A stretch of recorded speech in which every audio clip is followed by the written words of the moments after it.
touch and track, of course, and they will use their full force to descend on the John Dramani Mahama government. Listen to him as he takes on the oral committee, which he says is just an unconstitutional creature by the incoming president.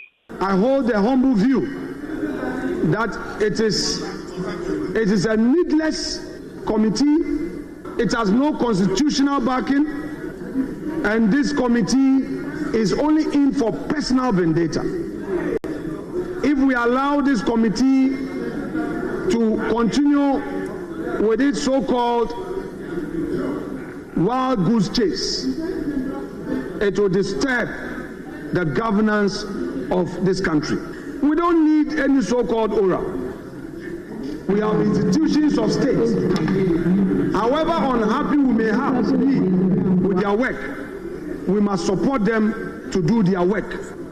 We don't want people to be chasing people into people's houses, going into people's bedrooms, thinking that their government is in office, so they should chase people for so-called ill-gotten wealth.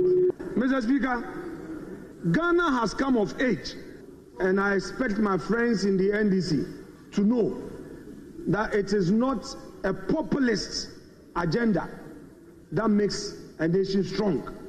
It is due process of law that makes a nation strong.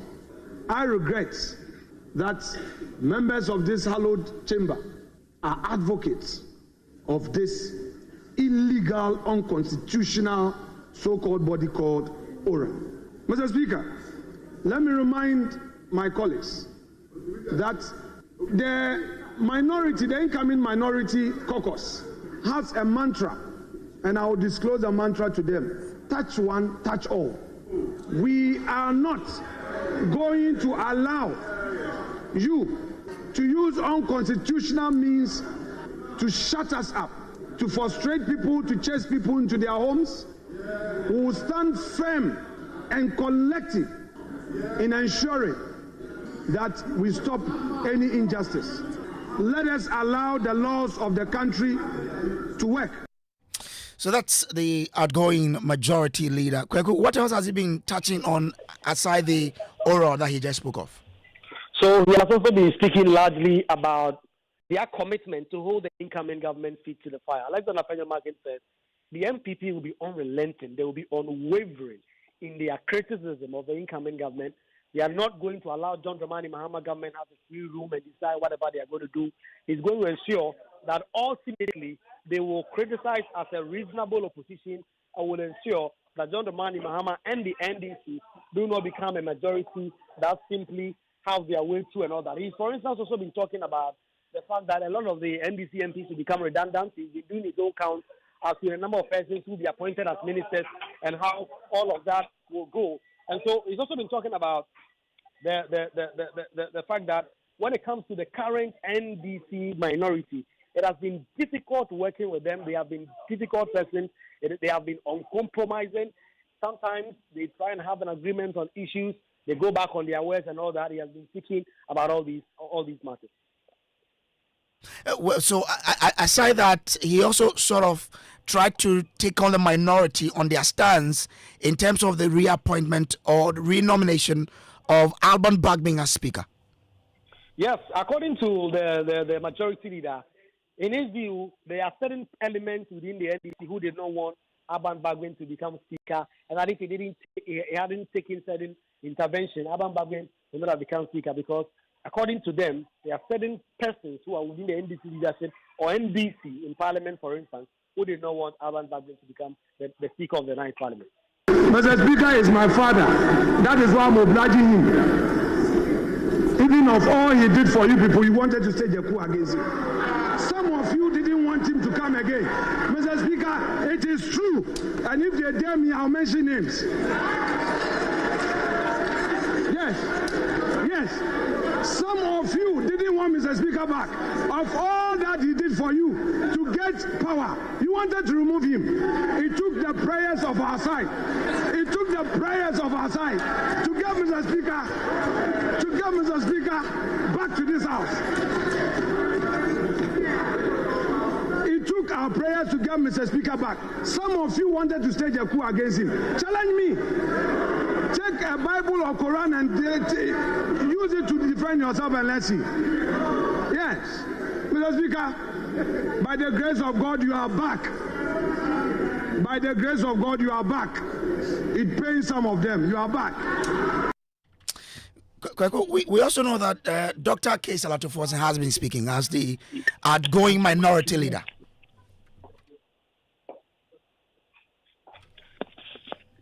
Hello, Kojo. Hello, Bridge. Yes, we understand that the Dr. Gyasi Alatofosin, who is the outgoing minority leader, has also been speaking about his role as minority leader and all that happened in the 8th Parliament. Well, yes, in particular, he has been talking about what he called government unbridled borrowing. He believes that the current economic predicament of the state is largely because of certain acts that were taken by the administration. For instance, he's zeroing on the Bank of Ghana, who he accused of recklessness in terms of their funding of government, their printing of money and all that. He believes all these matters have contributed to the current economic malaise that the country is facing.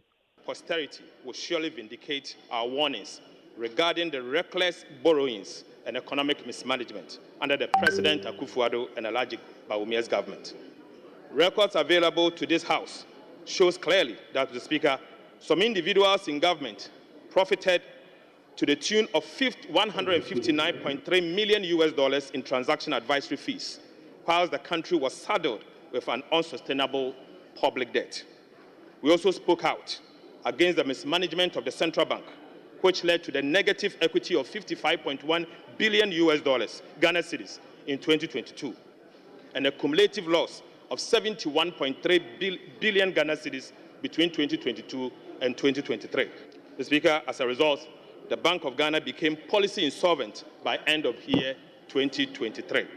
Mr. Speaker, the illegal printing of money at the Bank of Ghana to finance government expenditure contributed to the inflationary crisis we saw. That resulted in over 850,000 Ghanaians falling into extreme poverty.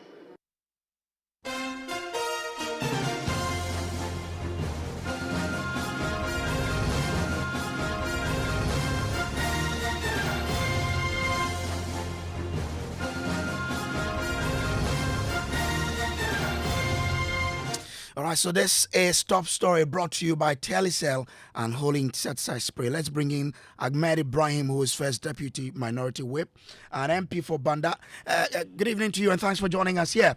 Now, what's your takeaway from the 8th Parliament, of which you have been in leadership position? To begin with, let me say a very good evening to your cherished listeners, and to thank you for giving me the opportunity to speak to Ghanaians. The 8th Parliament will go down into history as one of the best parliaments when it comes to parliamentary oversight. And Ghanaians will forever be grateful to the 8th Parliament in its oversight work. Don't forget, the whole of Africa have awarded the 8th Parliament as the most opened parliament in the whole of entire 54 countries continent of Africa. And beside this, the 8th Parliament will go down as the parliament that was able to hold the feet of government into fire. And that is why in all the commentary being given by the executive, the 8th Parliament, the president has never been comfortable with the 8th Parliament at all. And looking at the electoral victory, which has never happened before, presupposes the fact that the 8th Parliament was able to expose government to the generality of Ghanaians, and to the extent that Ghanaians saw what was happening, Ghanaians knew what was happening, and people therefore went to the ballot box to take a very informed decision. And that is why democratically, the NDC minority, which largely performed some of this oversight responsibility, was awarded with almost two-thirds majority of the entire chamber.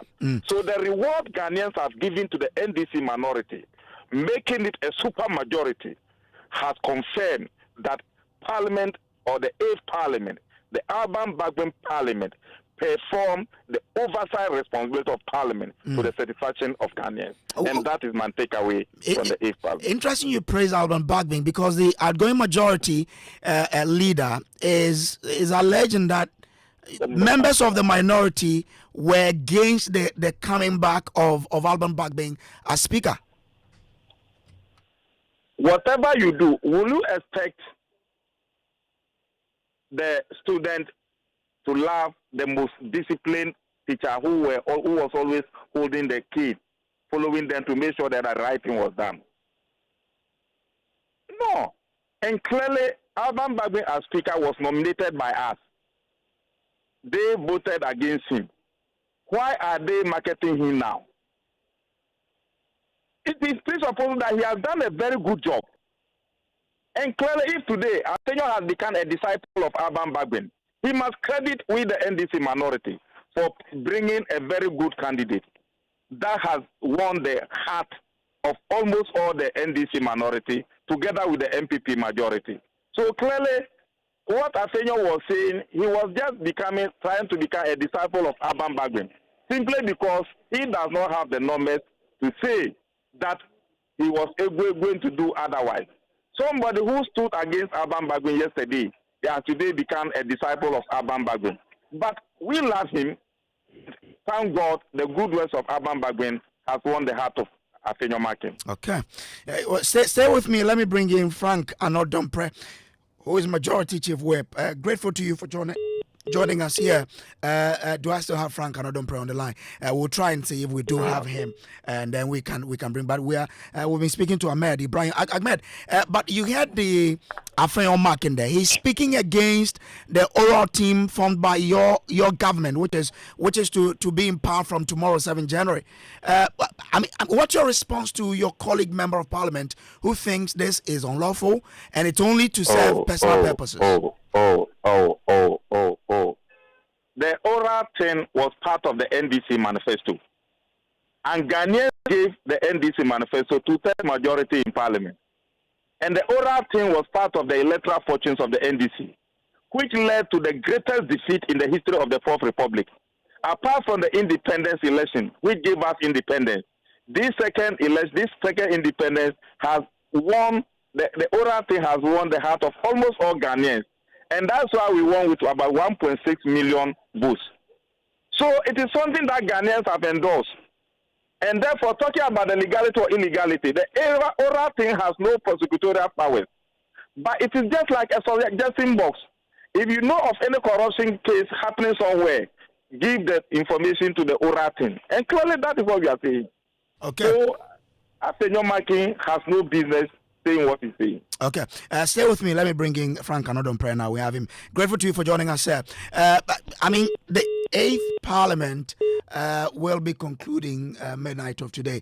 Do I still have Frank Anodompre? Well, it seems like I don't have him. But we will still be in Parliament, where we'll be bringing to you everything that will be happening from tonight till tomorrow, when the 9th Parliament is duly inaugurated. But Ahmed is still with me. Ahmed, you've been a first deputy minority whip. You've done something that you describe as overwhelmingly accepted by Ghanaians. The outgoing majority leader is warning of something similar or even better when they assume minority. What's your expectation or the game plan of your side when the now majority 10 minority come up with that game plan to try to hold government to the walls? You yourself, you know that they are in minority by default. Not that they wish that they plan to go to minority. But we've just forced them and brought them there. So you can't say they will be better minority than what we did. But you see, it's good to have a very good recognized official opposition. So what they are saying, I have no problem with that. But we are ready to give ethical governance, and therefore the minority will have no work to do. But when the government is ruling well, what work will the minority do? If you have a government that is ruling very well, what work will the minority do? Of course, anyway, the minority says whatever. We will bring ethical governance. to the benefit of Ghanaians, that the official opposition will have no work to do. And that's what John Mahama is going to do. And when you say ethical governance, break it down for us. Exactly what do you mean? A government that is based on good governance, a government that is accountable, a government that will not hide anything from Ghanaians. That's the government we are going to give to Ghanaians. And that you are sticking by the promises you give Ghanaians, especially when it comes to the ministers that you intend to appoint. We will let Ghanaians know what is happening. We'll be very principled to the point that the cards will be there for everybody to see. We are not going to hide anything. Unlike our opponents, who when they were going to IMF, bring the cards for everybody to see, they said no. Call National Economic Forum, they said no. Let's see what is happening there, they said no. That is not the government we are going to show. We are going to give Ghanaians a very accountable governance. So you can bet me on that. Have you already had discussions among your leadership in terms of what you're going to do in your first few days when you assume the reins of majority in the House? Oh, President Mahama came to power with a manifesto, and he gave a timeline to the manifesto. The oral thing that they are crying and running away from, well, one was the first 3 months, and that has been done. Formation of government was part of them. We have a timeline manifesto, and everything that whatever we are going to do is going to be marked by time, and that's what we are going to do. Have you discussed the levies and taxes to be scrapped yet? There is no budget, so how can you start discussing them? It will be part of the budget formation and budget formulation. Okay, I hear. Thank you for joining us here. Let me bring in Dr. Kwame Asante, Senior Lecturer, Political Department, University of Ghana. Doc, grateful to you for joining us here. What's your own reading or your own, commendation or observation, especially on the 8th Parliament that will be dissolved tonight? I think this is a Parliament that really it did its best under the circumstances, where you had a very difficult structure in there. That is the hang nature of it. But Parliament, in spite of all the odds, was able to weather the storm. And thank God today we are coming to the end of it. They did a number of very important things. Time will not permit us to go through all. But one thing that stands out clearly for me is the way they navigated that, difficult terrain by passing the e-levy. And then the issue that they took to the Supreme Court, which ended with a ruling that deputy speakers can preside over issues and then still vote. That brought certainty and clarity to the matter. And then the last of it was the 4 MPs that were kicked out of Parliament, and then the matter ended up in the Supreme Court, the back and forth with the ruling that we have today. Even though there are some disagreements with the ruling, it provides us food for thought and how we can also navigate our way through the 9th Parliament. So these are my few observations. Okay. And what will be your advice to the 9th Parliament? I think that consensus building is key. This is not the time to drag feet and have intransigent positions. They should all put their shoulders on the wheel and make sure that they work with a common purpose of serving the Ghanaians who have put them there. It is true the NDC has almost absolute majority, but that doesn't take away the fact that it doesn't matter the small nature of minority voice in Parliament. They can do something if they really apply themselves to the task. And then we also outside Parliament must also put our, satellite on Parliament by checking whether they are able to work according to the dictates of what their work prescribed for them. And we also making contribution. Okay. After all, we are the beneficiary of all that they do. So we must take keen interest and also support the work that they do. Dr. Kwame Asante, I'm grateful to you. This has been Top Story, brought to you by Telecel, Connecting Energies and Holy Insecticide Spray and Coil. Enjoy a holy night. Coming up next is Newsnight.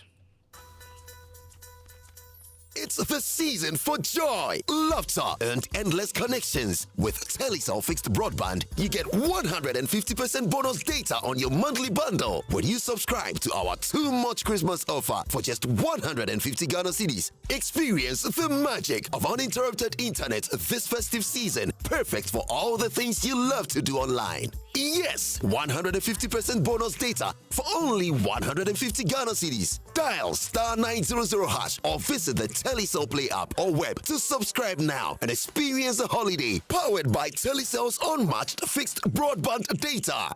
Telecel, connecting energies. Couldn't sleep at night. Mosquitoes will be whining in my ears, bugging me all night long. Till I got a remedy. Now I'll be spraying them away with holy insecticide spray. I go spray them away with holy insecticide spray. When I sleep, me down with holy insecticide spray. Holy mosquito coil, holy multi-purpose insecticide spray. Ghana Kron Kron. For bulk purchase, call 0302 681582. This advert is FDA approved. First impressions matter. Make yours unforgettable with the irresistible scent of Princess Body Mist and Roll-On. Designed for every lady who wants to leave a lasting impression wherever she goes. And for our gentlemen, there is Style Up Perfume and Roll-On. Elevate your presence with a confident, masculine fragrance that keeps you dry and fresh all day. Because your fragrance should speak before you do, use Princess Body Mist and Roll-On and Style Up Perfume and Roll-On. Your daily essentials for smelling good from dawn till dusk. Princess and Style Up. Smell good and feel great together. The GC brand. It's all about you. This advert is FDA approved. It's time for Belmont flavored milk. It's Belmont time. Each and every day. It tastes so good. It tastes so good. I love my Belmont. Great for each moment. Any time of day. It's so delicious. So delicious. Belmont flavored milk. Belmont. Belmont. I love my Belmont. So delicious. Belmont flavored milk. Yeah. What do we want for school? Belmont flavored milk. It's maliciously delicious. For bulk distribution, give us a call on 0544 335 900. Another quality product from Bella. This advert is FDA approved. Belmont flavored milk.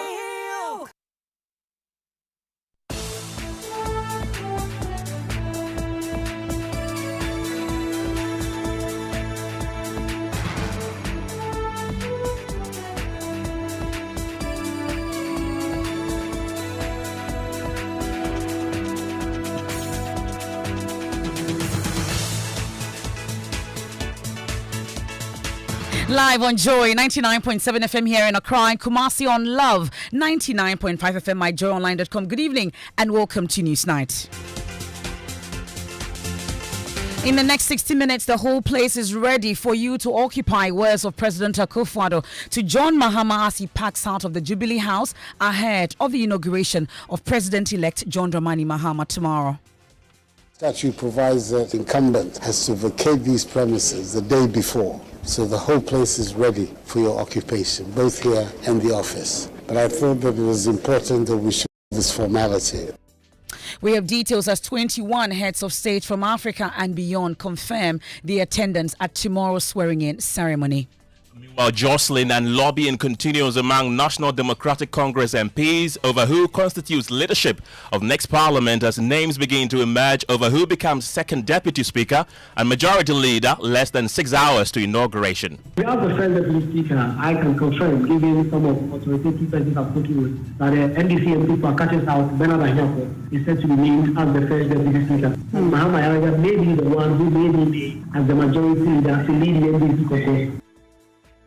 Coming up, fate of 3 MPs elect for Kaikwe Central, Tema Central and Techiman South hang in balance as court bailiffs chase Speaker and Clerk of Parliament to serve a stay of execution on them with just hours to go for inauguration of 9th Parliament. I'm aware that the bailiff of the court is in Parliament to effect the service on the Clerk of Parliament. But as you are aware, Parliament has been in a kind of prolonged meeting, today being the very last day. That's what I can confirm to you.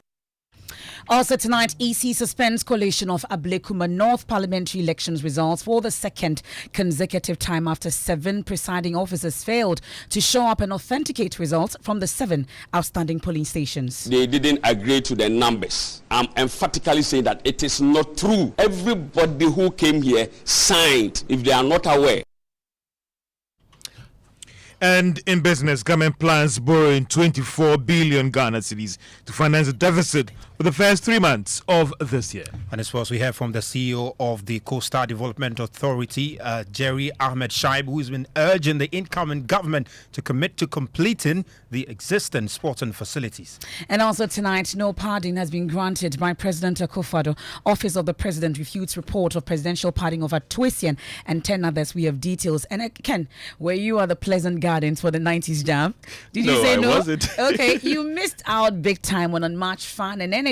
We danced and partied to timeless 90s tunes way into the early hours of Saturday morning. I'm excited for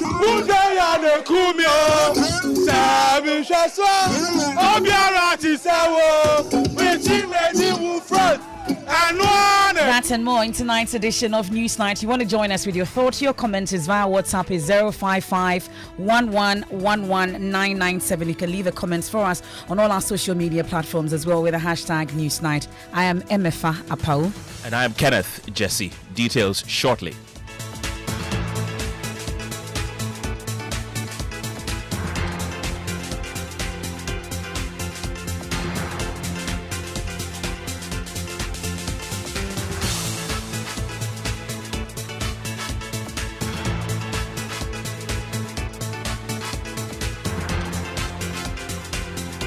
Many thanks for your company. We start off from the office of the president, and a statement has been issued refuting claims of a presidential pardon by President Akufo-Addo. Earlier reports claimed a communication has been sent to the Council of State for advice on pardon for certain individuals, including defunct Capital Bank's MD Atuesian, who was sentenced to 15 years in prison by an Accra High Court in October 2023. Well, he was convicted of embezzling over 90 million Ghana cedis of the Bank of Ghana's liquidity support allocated to the now defunct financial institution. Well, the decision, we are told, follows his failure to fully repay the stated amount to the state, despite having agreed to do so and being afforded the opportunity. Ken, you have that statement from the presidency? Yes, I do. And it says the attention of the office of the president has been drawn to reports circulating in sections of the media suggesting that the president of the republic, Nana Addo Dankwa Akufo-Addo, has granted a presidential pardon to certain individuals. We wish to categorically state that these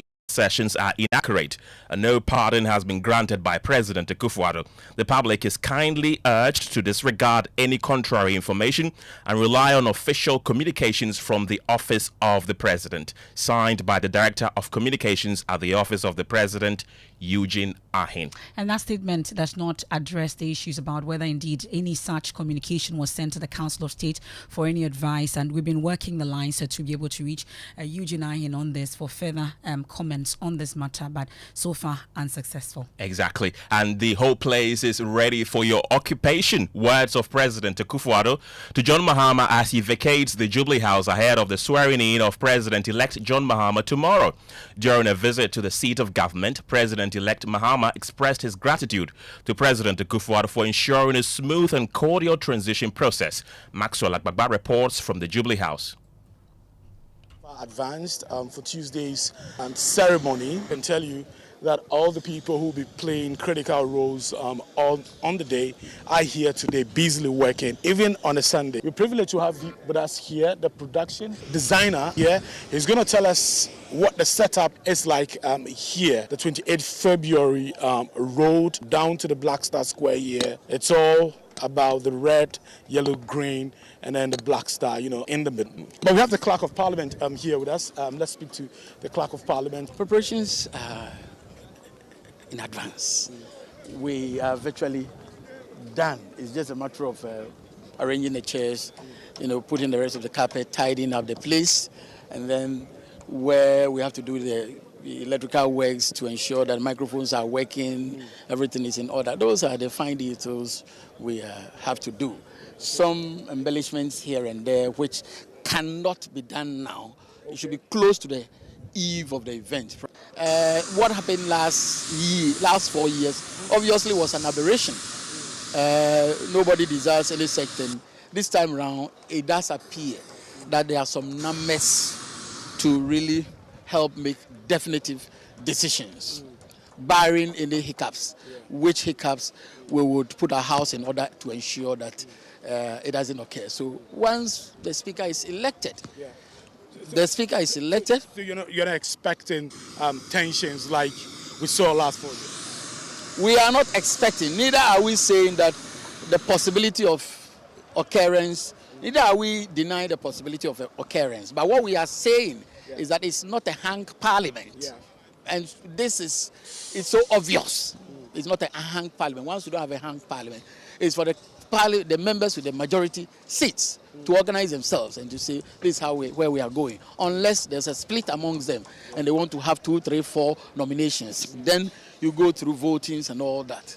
But we are hoping that all those things will be minimized. So once those things are minimized, simply we'll go through the process, nominations will be invited, and we would, depending upon if there's just one nomination, the clerk will declare the person as having been duly elected. If there are more than one, we'll go by secret ballot and go through the process. And once a speaker is elected, the Chief Justice will be in Parliament, will be attending upon the House, ready to administer the oath.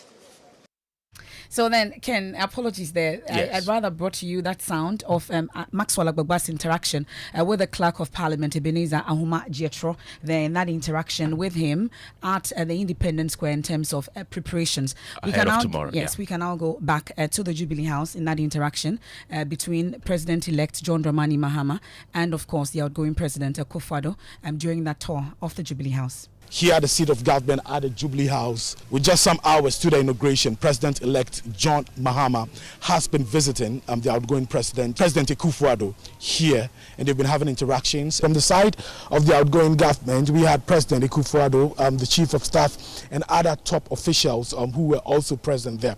So it was a brief interaction outside the presidential villa. Then the word inside where they had a meeting behind closed doors.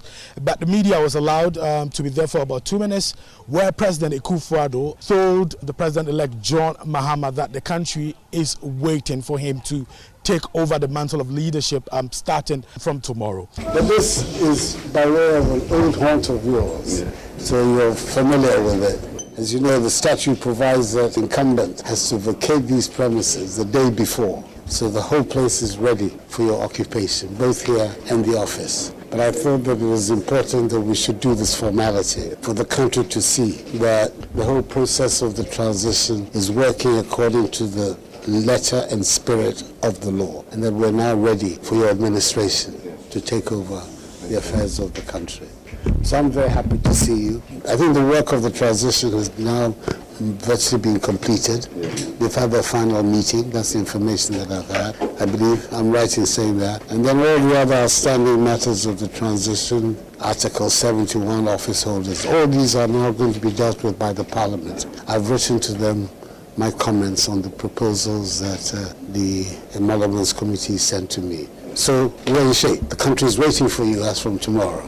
So you're welcome. Thank you very much. Madam Vice President-elect, you're welcome, and the rest of it. The President-elect John Mahama also thanked President Akufo-Addo for a smooth and cordial transition. I want to thank you and your side of the transition team, Chief of Staff, for what has been a cordial and smooth transition. And we do think that we are quite ready, with the information we have to start to work immediately after we finish the inauguration tomorrow. It is conventional to meet on the last day and, as it were, take over the premises.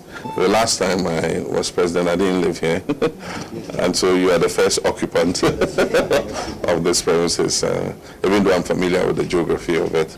Yeah, but I want to thank you for what has been a smooth transition, and you can count on us, even in government, that will continue the spirit of cooperation. You had there the interaction between outgoing President Nana Akufo-Addo and incoming President John Dramani Mahama. Well, the Ministry of Information has released a statement updating Ghanaians on the presidential inauguration ceremony today, and my colleague Maxwell Agbaba joins us on the telephone line with details of that statement. Maxwell, what else is contained in the statement? Yes, so the Ministry of Information has released that statement, and it says operations are underway and progressing steadily. We're told that a significant number of heads of states and foreign dignitaries have confirmed their attendance at the presidential inauguration ceremony.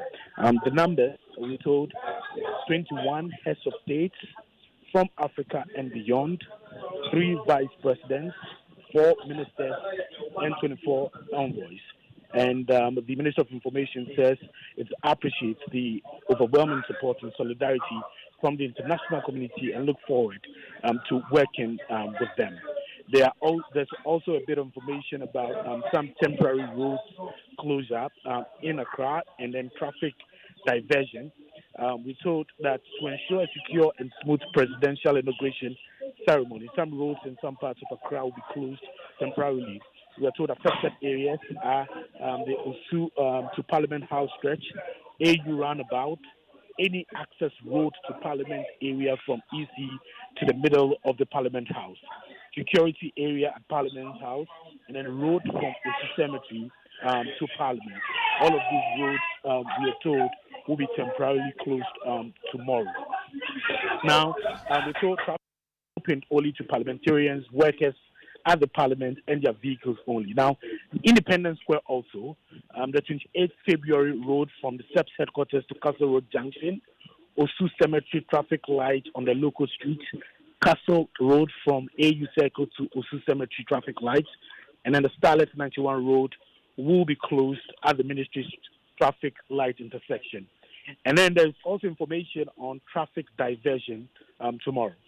Traffic from the 28th February road emanating from Laboni and Usu towards the Central Business District will be diverted into the Salem Avenue traffic lights at the Castle traffic lights to link up with Oxford Street. Now, traffic from the John Evans Mills High Street towards Black Star Square will also be diverted onto the Liberia Road at the SEPS headquarters traffic light to the National Theatre traffic light. It goes on to provide more information on the traffic diversions, and it says the temporary roads closure is necessary to facilitate the safe passage of dignitaries and the general public attending the inauguration ceremony. Motorists are advised to use alternative routes and follow traffic directives from security personnel. It concludes by apologizing for any inconvenience that this may cause to motorists. And Maxwell, of course, you've been to the event grounds. That's the Black Star Square today. How ready is the place for the event tomorrow? Well, all is set. All is set for the event to take place. The Clerk of Parliament told us that what will happen today is all the finishing touches that they would have to complete today will be done this evening. And it's likely that when you go there this evening, you will not even get access to the inner perimeter. It doesn't matter if you're a journalist or not. You're told the place will be locked because all the essential materials and equipment that will be needed for a successful ceremony tomorrow, all of them will be sent to the place this evening, and it will be important for them to lock the place. That's information we're given by the Clerk of Parliament. The roads, the lampposts, the roads leading to the Black Star Square where the ceremony will be taking place is all adorned in the colors of the national flag, red, yellow, green, with a black star in the middle. And we're told that security personnel will be stationed there throughout the night, like they've been doing since preparations started. Maxwell Akbaba there. Thank you very much. And the Ghana Police Service has, in the last few minutes, also released a statement on security preparations ahead of tomorrow. My colleague James Aveji joins me in studio with excerpts of that statement. James, tell us more. Well, into the number of roads, Maxwell indicated that the police will be blocking. They said they will be providing parking space at several locations, including the forecourts of the State House in Accra, Ifya Sutherland Park as well, and the premises of the Ministry of Food and Agriculture for those who will be coming in with their private vehicles to use those spaces as parking lots for tomorrow. They also encouraging the public to attend the event without any fear of security threats. Meanwhile, they are assuring that security is top-notch as the Ghana Police Service is prepared to ensure that there is the safety and order of everyone who attends the event tomorrow as President-elect John Mahama is sworn in tomorrow. And James will be on the ground himself tomorrow. We're starting tonight, actually. Okay, tonight, giving us all the updates from there. But since we're talking about the inauguration, Ken, I think we should go up to Parliament now. They've been sitting. There have been a lot of talk, goodbyes by the leadership and the Speaker. Dissolution will happen later at midnight tonight, but there's intense jostling and lobbying among NDC members of Parliament over who constitutes leadership in the next Parliament. We know that the constitution of a new majority leadership is in anticipation of that particular inauguration of a new and 9th Parliament a few hours from now after the dissolution of the 8th Parliament. Well, names have already begun popping. I'm sure you've heard some of them as to who becomes the first Deputy Speaker after the election of a Speaker by midnight. Of course, Alban Bagbing is in pole position to becoming the very second Speaker of Parliament to retain that title for the second term. And let's bring in Parliamentary Affairs correspondent Kwekwa Sante, giving us all the updates on the lowdown on what exactly is happening in Parliament. We've heard you talk about what transpired in Parliament a while ago on Top Story. We'll get to some of the details shortly. But first, let's talk about some of the names that have come up in terms of who becomes the first Deputy Speaker or who constitutes the leadership of the 9th Parliament for the majority side. So as regards the majority leadership, it's been very difficult getting anything. And in fact, in a very unprecedented way, as of now, the NDC has yet to put out a statement confirming who exactly will be at its front bench. The last Parliament, prior to Parliament being sworn in, there was a statement outlining that Haruna Iddrisu and co were forming the leadership of the NDC side for the 8th Parliament. This time around, there's been nothing. And in fact, I've been digging so deep that I've been trying to find some names. Some names have been coming up, and I've been getting some names repeatedly. It is obvious to me that a certain decision has been taken that Mahama Yaraga may be the next majority leader, but that has not been firmed up, and no one is willing to give you anything concrete, except to say that that is the name that is leading the pack. Although Winter Kamuba has also come up quite strongly himself for someone who will perhaps lead the majority side for the next Parliament. And so as we speak, in a very unprecedented way, when the new Parliament is to be sworn in, it is expected that Dr. Kisila Soposa will still be in the majority leader's chair, although it is all set that he will not be the majority leader for the next Parliament. And because the party is yet to firm up a name and yet to communicate that publicly, then I find the current front bench will be seated there at 11 p.m. at 12 midnight when a new Parliament is sworn in. But the indication I'm getting is that Mahama Yaraga is looking increasingly likely as the person who will become the next majority leader. As regards to the other roles, Bernard Anyafo, the NDC MP for Akachi South, is set to become the first Deputy Speaker of Parliament when the members elect who will take that chair at 11 p.m. today. And so he will be there. When it comes to the second Deputy Speaker, the conversation now is whether or not to quote-unquote punish the NPP or allow them to take that position. We'll recall that in 2005, the NDC did something when they nominated the then Speaker, Right Honorable Peter Alajete, even when President Kufuor and the NPP had nominated Bejina Sete, he used to take over from him. And so when Alajete lost, the NPP decided to punish the NDC by giving the first Deputy Speakership position to Freddie Blay, who was then the CPP Member of Parliament, and then took also the second Deputy Speakership position. So between 2005 and 2009, the NDC did not have any of the speakership. And so that is the indication we are getting, that there's a lot of talk among the NDC MPs that perhaps the second deputy speakership position should be given to one of the 4 independent MPs who are coming in. But as of now, there is no indication as to whether or not the party will be doing that, or they will allow the NPP side to nominate perhaps Andrew Amwakro-Siama, who is currently the second deputy speaker, to be in that chair. So when it comes to the names, that is what we are getting. Alban Bagwin all but set to become the speaker for the 9th Parliament, because we don't expect the NPP to nominate someone else. The incoming president has given the mandate to the NDC to nominate Alban Bagwin as the next speaker. And then the party will also confirm first deputy speaker for Akati South MP Bernard Ahiafo.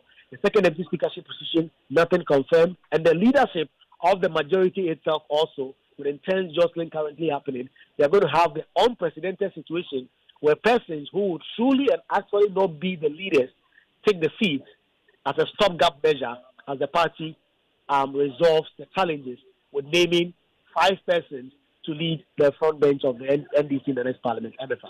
And since you've been talking about Speaker, Ken and I have been itching to find out if indeed. Exactly.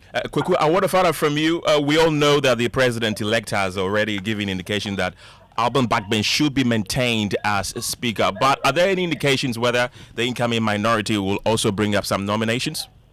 I spoke to one very senior NPP MP who told me that they have 88 MPs. It's not a gamble they are willing to take, because if they were to nominate someone which was to force this election to a secret ballot, they will need close to 50 NDC MPs or more to join them to be able to defeat Alban Bagwin.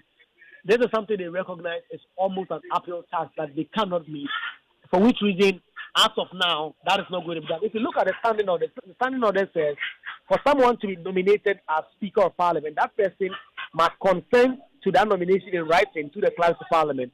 As of now, I have indication that Alban Bagwin has consented to be nominated at 11 p.m. today to be the Speaker of the 9th Parliament.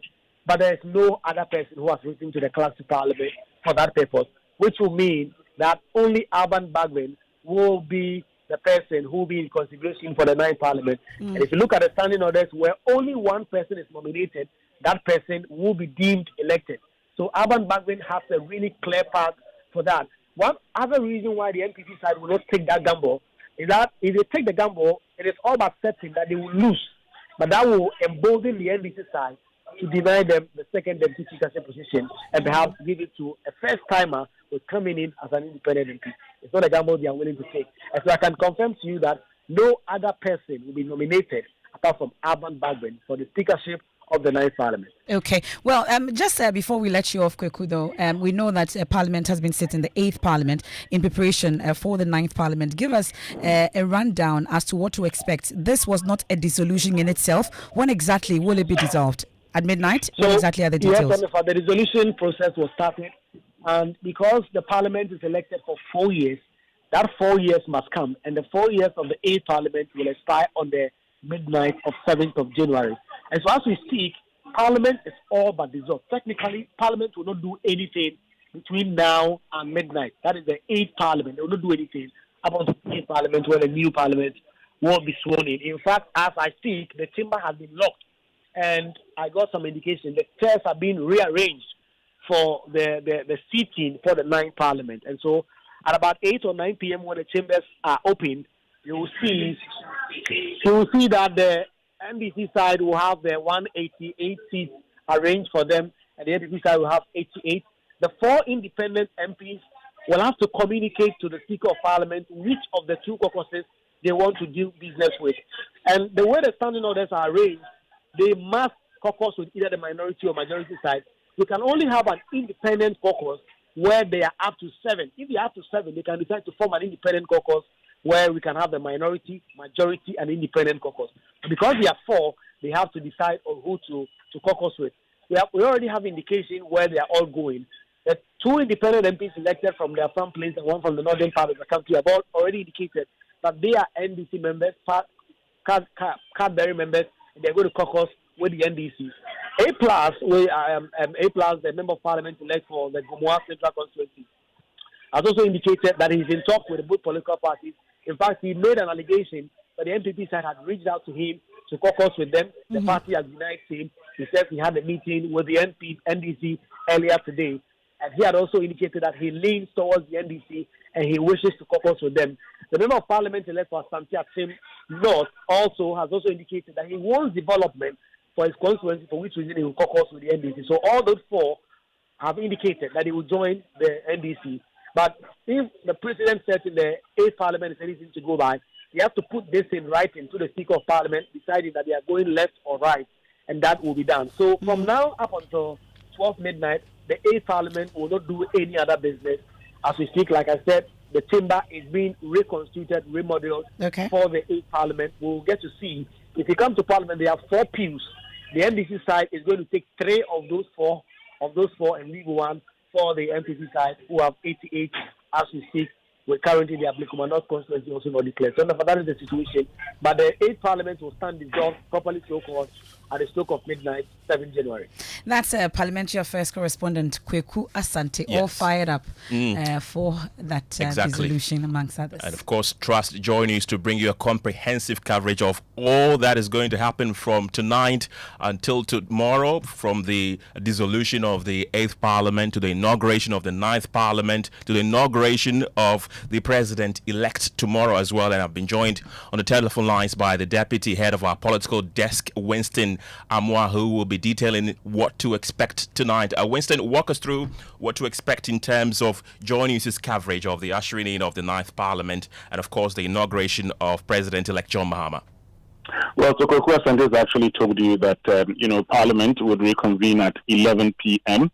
and for the election of a speaker, and then by 12 midnight, the members of Parliament for the 9th Parliament will be sworn in. We're starting our coverage at 9 p.m. tonight. And, just as you were talking to Kojo, it just occurred to me that, I don't know whether you know this, Emefa and Ken, but in 2001, do you know that J.H. Mensah wanted to be Speaker of Parliament, and at a meeting with J.A. Kufuor, there are some NPP members of Parliament who had proposed Apawu as the majority leader. Mm-hmm.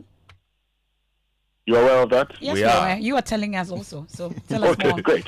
And so you just stay with us, because at 9 p.m. I'm going to tell you everything you need to know about the processes. You're talking about what may happen, what may not happen. The other question you need to find answers to would be, for those members of Parliament whose seats are in contention, what happens to them? What is Speaker Bagbin likely to do?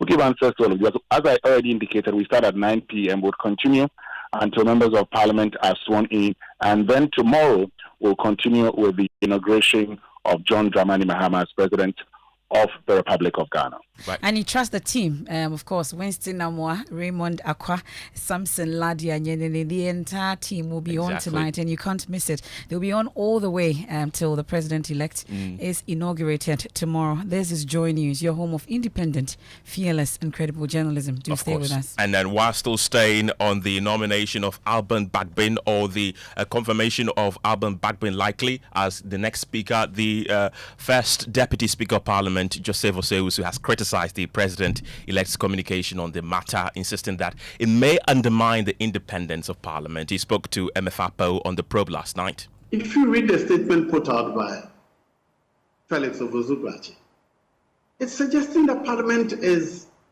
an appendix of the executive, the president in consultation with. It suggests that the president who is taking the decision. Parliament is an arm of government. The president may influence who leads Parliament, but he should not make it appear as if it's the president who is deciding who, and he is consulting with others. I think that communication was inappropriate. It shouldn't be presented as if it is the president who is choosing the speaker and is consulting with other people. No. Eventually, it is Parliament that will endorse whoever is nominated, but we should just leave the nomination. We should leave the president out of the nomination, because it gives the wrong impression about Parliament as an independent arm of government. Of course, Emefa, when you spoke to Felix Kwachiofosu last night, he disagreed with Joseph Osei-Usu. I can say with 100% certainty that there's no way Professor Michael Kui would have become Speaker of Parliament if President Akufo-Addo had not given the go-ahead. I think that we must avoid this kind of duplicity in public commentary. Let us not pretend that what is the case is not the case. The only difference is that now a public statement has been put out affirming what we all know to be the case. In terms of the decision making as to whether or not Honorable Bagbin becomes, or Right Honorable Bagbin becomes Speaker, it is within the purview of NDC members of Parliament to do so. If we disagree with the choice, we will vote against him. If we agree, as I believe we do now, we will vote for him. So I don't think that these misgivings in themselves invalidate what has happened. That is what has happened all this while. I don't think that necessarily means that Parliament suddenly is in the pockets of the executive. Of course, genuine concern has been expressed about the way that parliamentary business has been carried on over the years. But there are other reasons that account for that, other than the nomination or who the Speaker is. Indeed, he himself has said that the Speaker, in fact, is not a member of Parliament. Yes. The Speaker does not take part in decision making. At most, he is only an arbiter. Okay. I think there is something that we need to accept. Perhaps you can call for a reform in the way that this is done as part of the process to strengthen Parliament. That for me, would be a valid call. We can. Right, and then still on the parliamentary affairs, Ghana's first parliamentary museum, which offers an immersive journey through the nation's rich political history, from the wigs and gowns of Gold Coast legislators to artifacts that shaped the country's democratic journey. The museum provides a rare glimpse into the evolution of governance and lawmaking in Ghana. Speaker Bagbin was there, Emefa, and he shared a few words. Well, in that short inaugural ceremony, the Speaker, Alban Bagbin, who spearheaded the project, said, with an expected 17,000 visitors annually, the institution promises to be a cornerstone of civic education to visitors so they can appreciate the legacy of Ghana's democracy.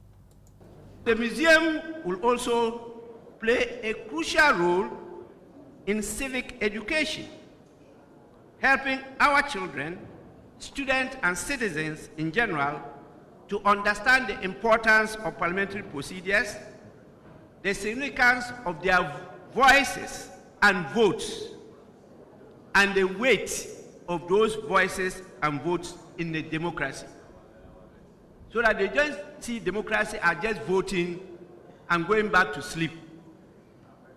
It is important to note that on the average, Parliament receives about 17,000 visitors per year on the average. As a matter of policy, such visitors will be encouraged to visit the museum moving forward. Now, the chairman of the board of the museum, Richard Ichampong, explains what to expect when you visit it. Mr. Speaker, your museum tells the story of the origins of our legislature, starting from the days of the Asifalo societies, where governance rested on the shoulders of tribal leaders before the advent of the Europeans, through when the Europeans settled in our land and started trading with us, to colonization, the struggle for independence, the attainment of independence, and the parliamentary life in the various republics thereafter, with a focus on the Fourth Republic. Various artifacts, including gowns, wigs, hats, press curtains, and other printed materials, along with infographics, have been collected for the purpose and displayed within the space.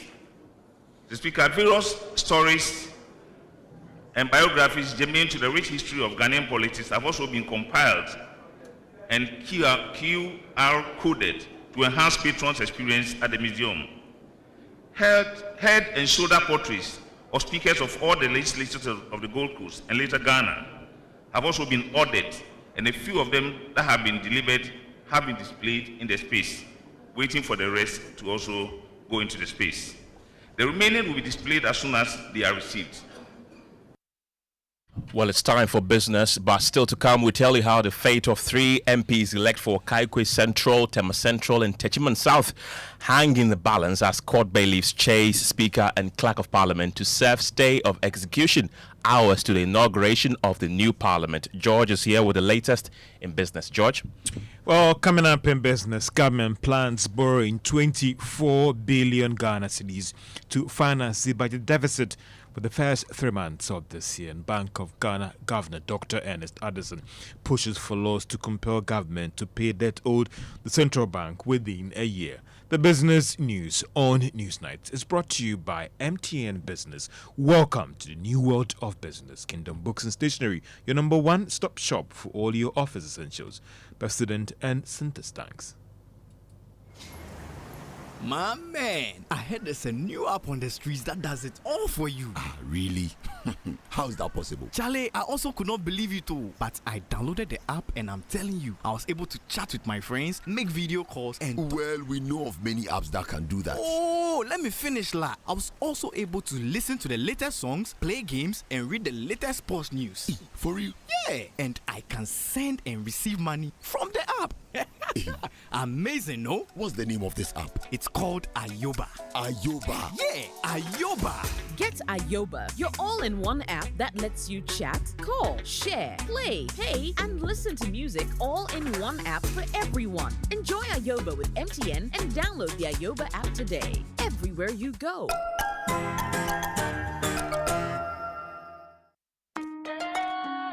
Son, we are so proud of you for setting up this hospital. I really love those hospital beds and waiting chairs. By the way, did you import them? No, Dad, I didn't. I actually got them from Kingdom Books and Stationery right here in Ghana. Wow. We also bought our office supplies, safes, executive desks and chairs from Kingdom, and they gave us expert advice on how to set up our office. Guys, that makes 3 of us. I also got our sofa and bedroom sets, plus our dining hall furniture for our new home from Kingdom. Wow, Mom, that makes 4 of us. I usually get my stationery items from Kingdom. And my teacher also mentioned that our classroom furniture was provided by Kingdom. So there you have it. Whenever you're thinking about setting up an office or acquiring furniture for your home, etc., Kingdom Books and Stationery should be your first point of call. With over 40 years experience in the industry, we stock and supply a wide variety of globally sourced office and home furniture, stationery and equipment. Visit our head office, Osu Akwaje, or our office near the Osu Stadium. We're also in Tema Community 1, opposite Olam SHF, Kumasi KNUST campus, UCC Cape Coast, and now at the Marina Mall, Airport City. Or call us 0302 764101, 764209, or 762792. Visit our website www.kingdomgh.com.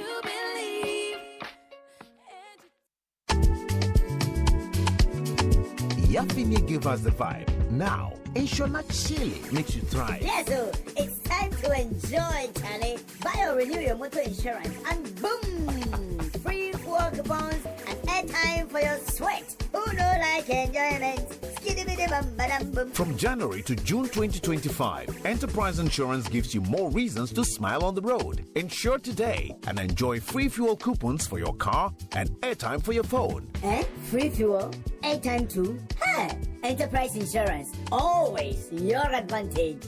Insure not Chile. It's simple. Insure and enjoy. Ready to secure your peace of mind and experience the fastest claims payment? Visit any of our branches or agency outlets nationwide. Connect with your insurance broker or enjoy the convenience of buying your insurance online through the Enterprise Advantage app today. Terms and conditions apply. Enterprise, your advantage. You welcome back to business on Newsnight.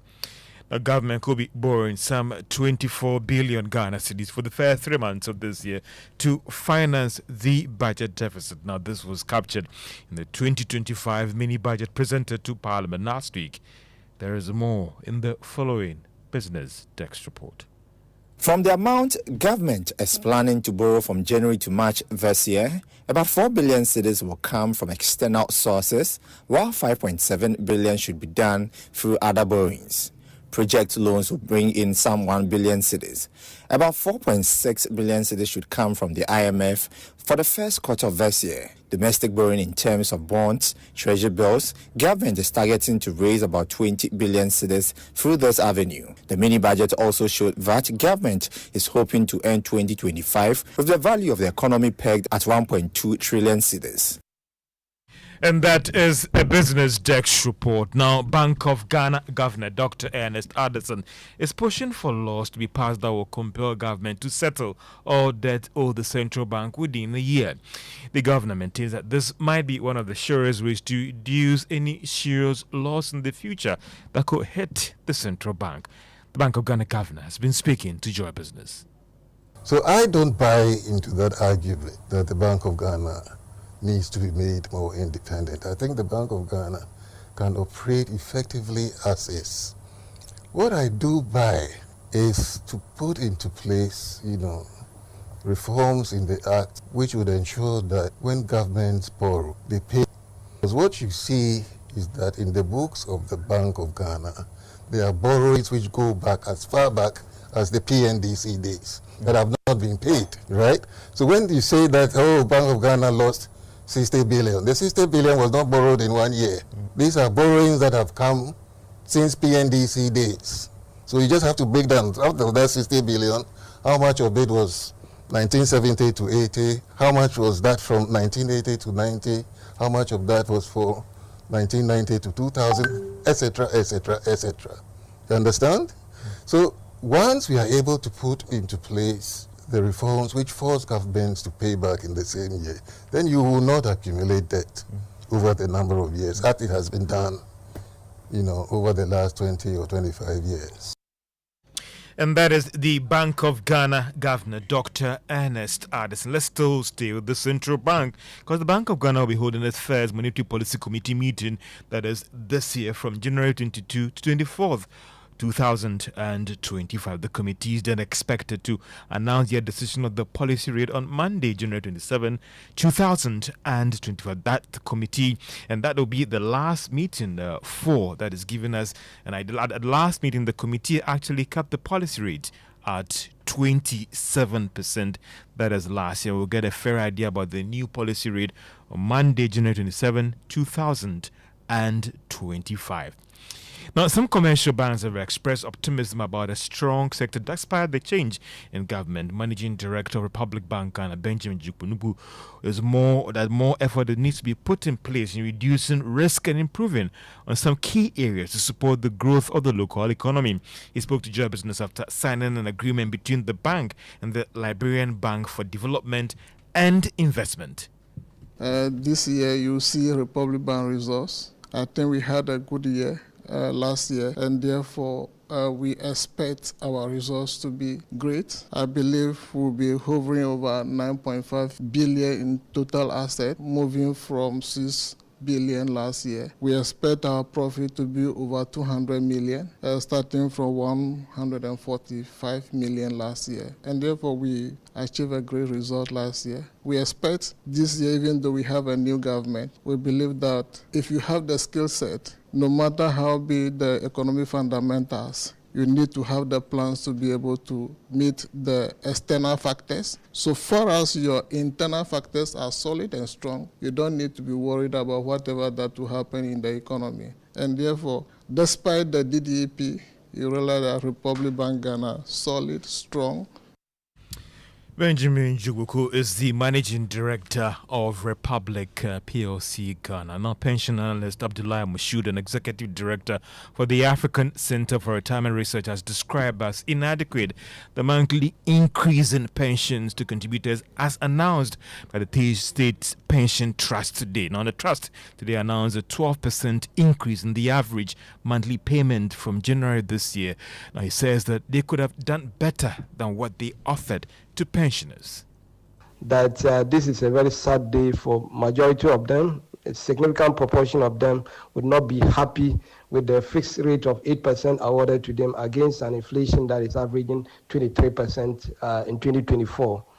For me, the indexation rate announced today is yet another action by the outgoing government that will plunge more old age people into considerable hardship or poverty. The living standards of Ghanaian pensioners is fast declining, their social and economic well-being is deteriorating in significant proportions, and the announced increment will further widen the social and economic inequality between the rich and the poor. Generally, any pension indexation mechanism that fails to match pension increment rates to changes in prices of goods and services is practically driving old age pensioners into poverty.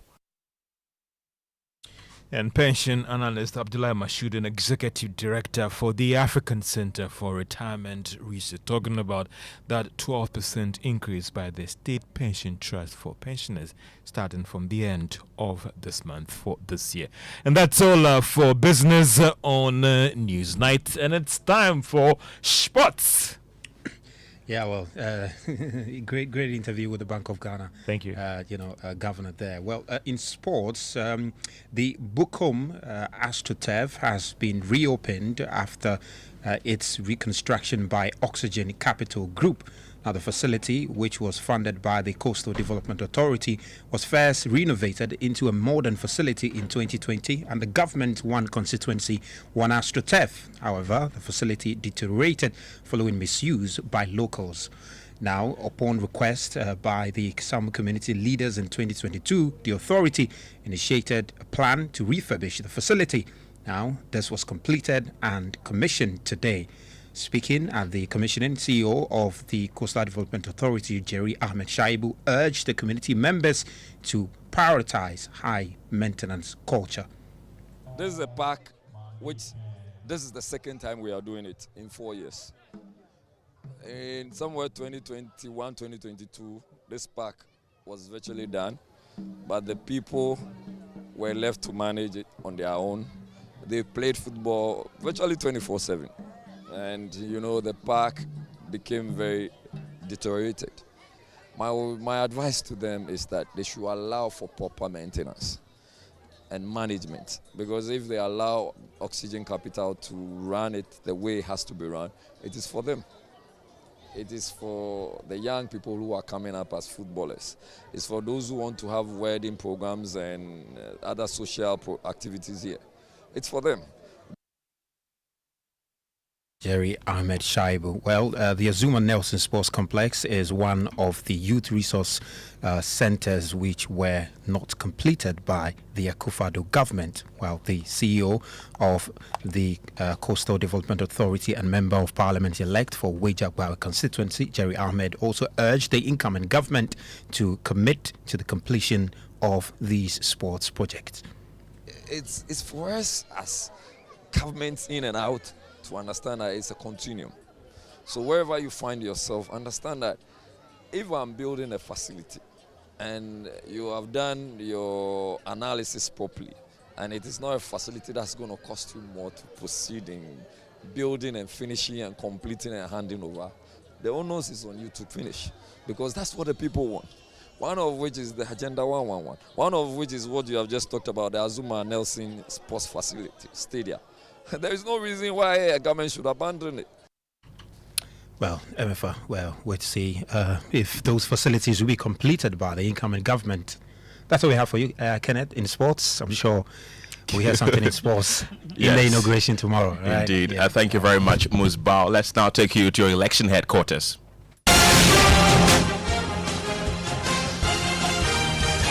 Election Headquarters is brought to you by Petrosol Platinum Energy, Energizing Dreams, Chopbox Technology, a convenient service, German Ozone Medical Center, Alternative Therapy, Dental, Wellness and Beauty, the Chartered Institute of Management Accountants (CIMA), and the American Institute of Certified Public Accountants (AICPA), together as the Association of International Certified Professional Accountants. Youth Break Foundation, bridging the gaps for positive youth development. Syntex Tanks, Air Strong, Air Tough, Potential Real Estate, your trusted partner in real estate. Deluxe Paints, Paints Mu Champion. And your election headquarters is also brought to you by Magdan Group of Companies and Verna Water. And tonight, the fate of 3 MPs elect for Okaikwe Central, Tema Central, and Techiman South hang in balance as court bailiffs pursues Speaker and Clerk of Parliament to serve stay of execution on the inauguration of the 3. Out of 3, Patrick Boama, Charles Forson, and Martin J. Mensah-Kosa were declared winners from another collation of results after a High Court granted a mandamus application filed by the MPP. The NDC, however, have gone to the appeals court to secure a stay of execution on the High Court judgment. Now, tonight, the NDC is seeking to serve the process on the Speaker and the Clerk to Parliament to block the swearing-in of these 3 MPs elect in just a few hours. Listen to Director of Legal Affairs for the NDC, Eduji Tamaklo.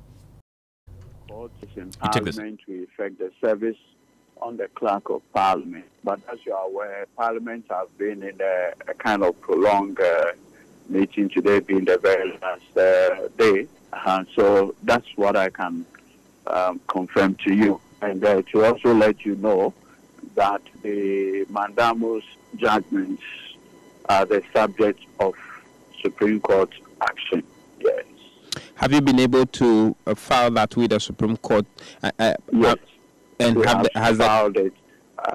Yes, we have filed it. Has the court set any date to sit on it? There, to effect the filing.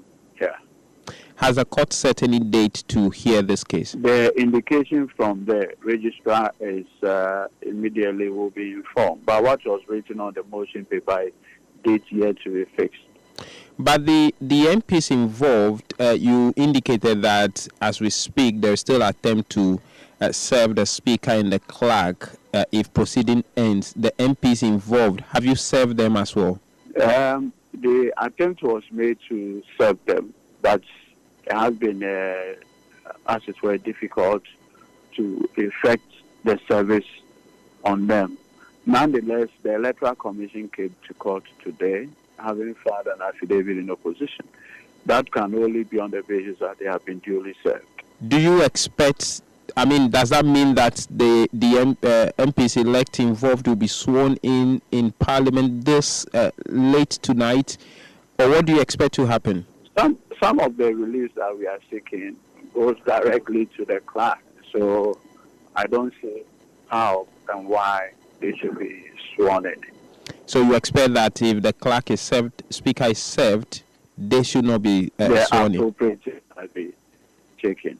At least we must respect the due process. And of course, we have a major breaking news coming through from the office of the president-elect Emefa. What is he saying? Well, so it's a statement of another set of appointments. We know that earlier there was an appointment for the security sector, and this one is signed by the special aide to the president-elect Felix Kwachiofusu, when he says the president-elect, His Excellency John Dramani Mahama, has made the following appointments in the office of the president. We have Julius Deborah, Chief of Staff; Dr. Callistus Mahama, Executive Secretary to the President; Prosper Douglas Bani, Head of Interim Security Task Force; Dr. Valerie Sawyer, Senior Presidential Advisor, Governmental Affairs. We have Augustus Guzi Tano, Presidential Advisor, responsible for 24-hour economy and accelerated export development. We have Marietta Ejewa Brew, Legal Counsel to the President of Ghana; Felix Kwachiofusu, Acting Spokesperson to the President. So these appointments, we are told, take effect from Tuesday, January 7, 2025. I'll go through it again. Yeah. We have Julius Deborah, Chief of Staff; Dr. Callistus Mahama, Executive Secretary to the President; Prosper Douglas Bani, Head of Interim Security Task Force; Dr. Valerie Sawyer, Senior Presidential Advisor, Governmental Affairs; Augustus Guzi Tano, Presidential Advisor, responsible for 24-hour economy and accelerated export development; Marietta Ejewa Brew, Legal Counsel to the President of Ghana; Felix Kwachiofusu, Acting Spokesperson to the President. And this is signed by Special Aide Felix Kwachiofusu, incoming Acting Spokesperson to the President. And these appointments, we're told, take effect from Tuesday, January 7, 2025, obviously after the inauguration. Right, interesting development coming in there, but let's bring you more stories tonight as the Electoral Commission's returning officer for Ablekuma North constituency, Vincent Obeng, has for the second consecutive time suspended collation of parliamentary results in the constituency. Now, the decision was arrived at after 7 presiding officers failed to appear in person at the Regional Collation Center to testify and authenticate results from the 7 outstanding polling stations. Vincent Obeng has since referred the matter to the headquarters of the Electoral Commission to take the final decision. The following report has more.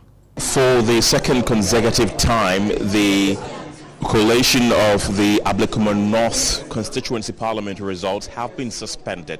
Well, the reason is that they were expecting 20 presiding officers to be present here to append their signatures to match with the ones they appended when they certified the results. But 7 out of those 20 failed to show up. And due to that reason, all parties involved have agreed to suspend it.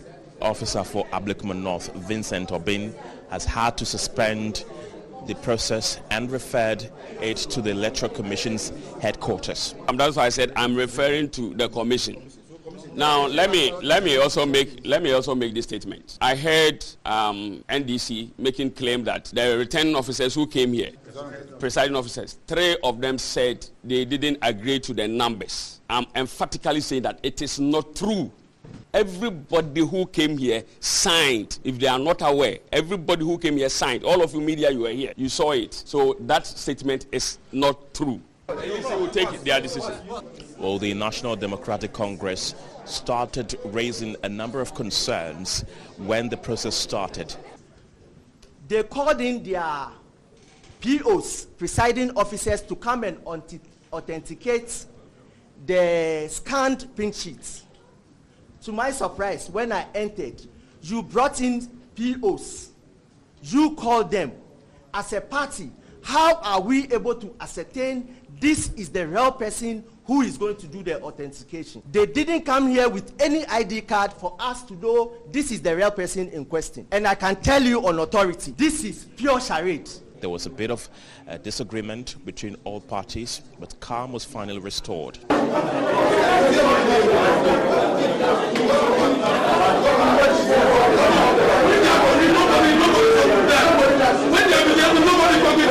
The Electoral Commission will obviously be racing against time to make a final decision on what to do next.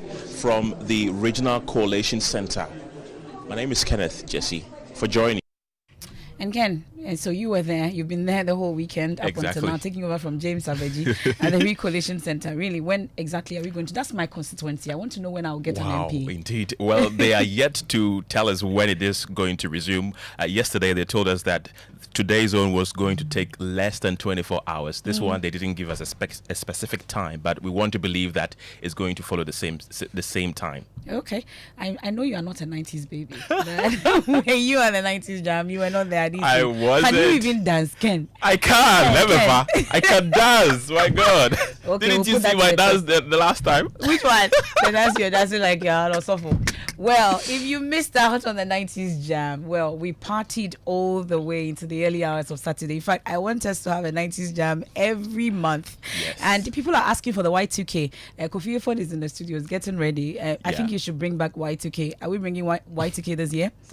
Sometime. It can't be sometime. We are waiting for Y2K as well so that we satisfy all. But Maxwell Agbagba, yes. In fact, the whole party was for him. He enjoyed himself and then also interviewed others. Attire for it. My God. Well, we leave you with Maxwell Agbagba's report. I am Emefa Apawu. And I am Kenneth, Gyasi.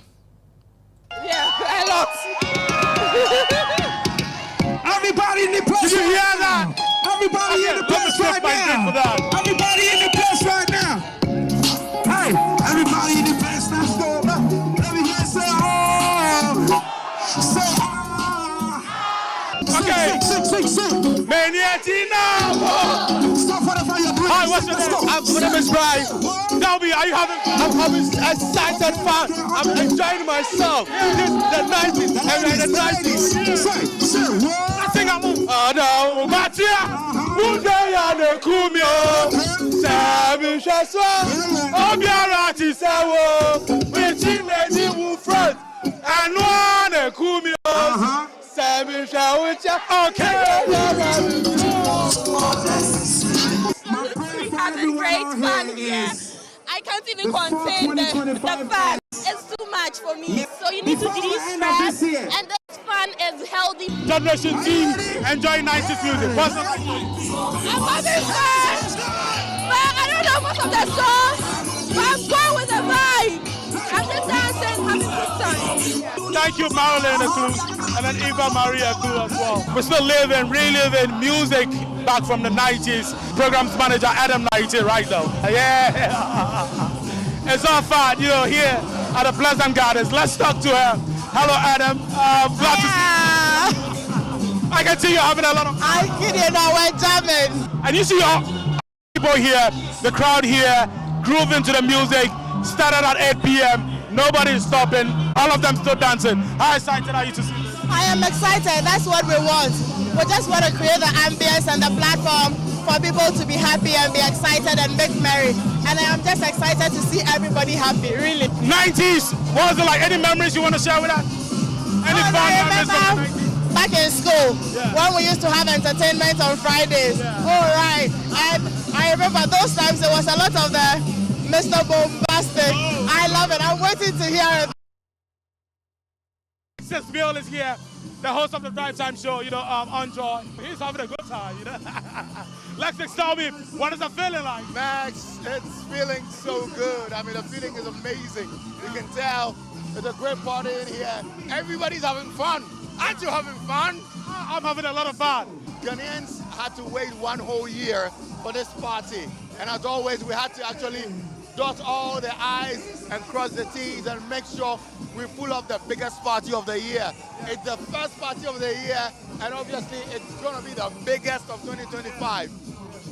I'm so happy seeing our listeners and our wonderful, discerning viewers also having so much fun. A lot of people have let loose. They are feeling comfortable.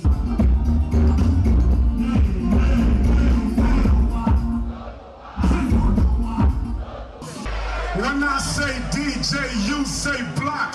DJ.